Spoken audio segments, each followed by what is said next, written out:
quickly get PKD Nambiar into this conversation.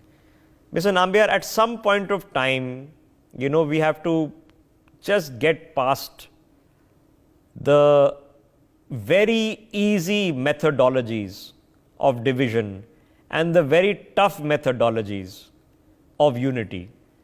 Mahatma Gandhi had a tough job, very tough job. How do 40,000 British rule a country of 300 million people? It shouldn't be possible, but they made it possible because they cut up the 300 million into so many small entities and made them hate each other, and then they sat on top of us. Have we learned that lesson now, and are we doing something to fix it?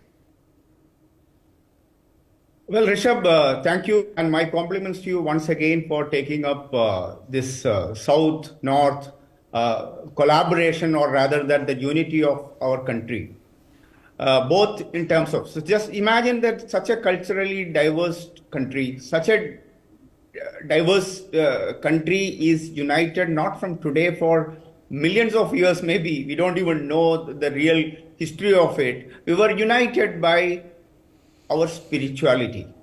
And our spirituality and our cultural, for any civilization to grow, they should be knowing their roots very well.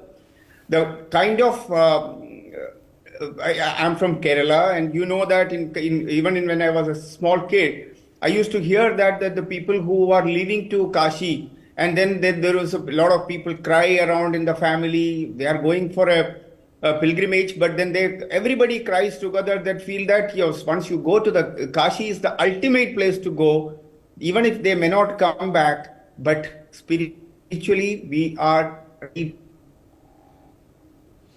So the point, even in Kerala when I pray that. Okay, so Mr. Nambiar, Mr. Nambiar, I just want to deliterate, because you probably won't be able to see it because you're looking into your camera.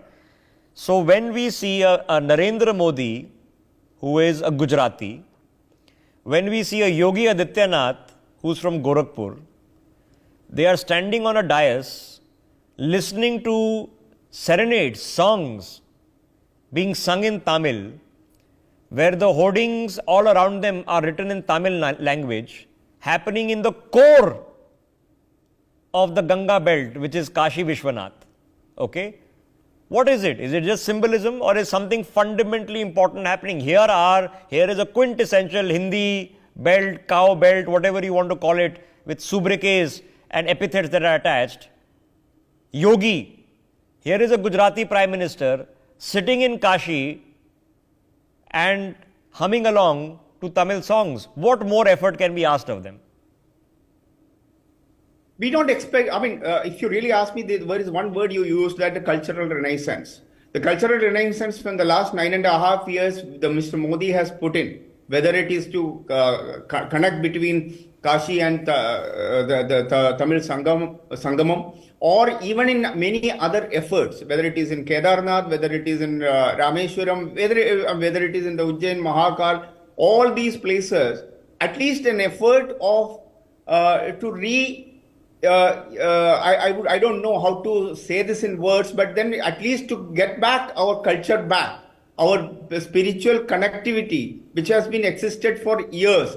Adi Shankaracharya belongs to my particular state, whereas Adi Shankaracharya's life is not celebrated in Kerala because of obvious political reasons, and the communist overreacts. But when I come to Delhi, Prime Minister Narendra Modi tries to take the name of Adi Shankaracharya at least hundreds of times. I think that alone says that the connectivity between Adi Shankaracharya is the one who has made all these muds, whether it is Kedarnath, Badrinath, or Puri, and all of them. Just imagine, that is the cultural and spiritual connectivity we all had for thousands and thousands of years. Yes, it's something, because there is something in the human essence of this. PKD Nambiar, last thoughts to you, okay? How do we now break, finally, the hope, which is an existential crisis for some people in this country? And the reason it's an existential crisis is because if your entire professional, political life, history and legacy is based upon identity, you are afraid that when identity transcends, you've got nothing left. What do we do with these people?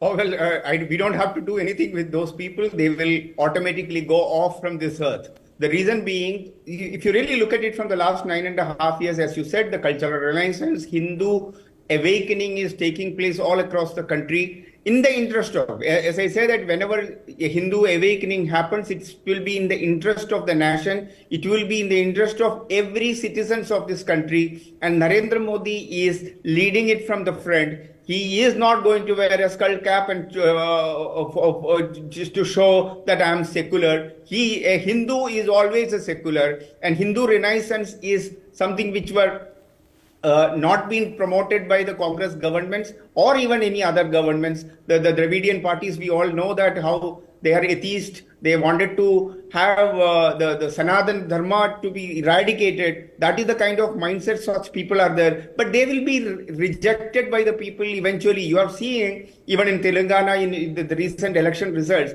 wherein the regional parties, they were riding on this, the regional pride, is slowly, politically, they will be away. And the regional pride will always So here's the remain. bottom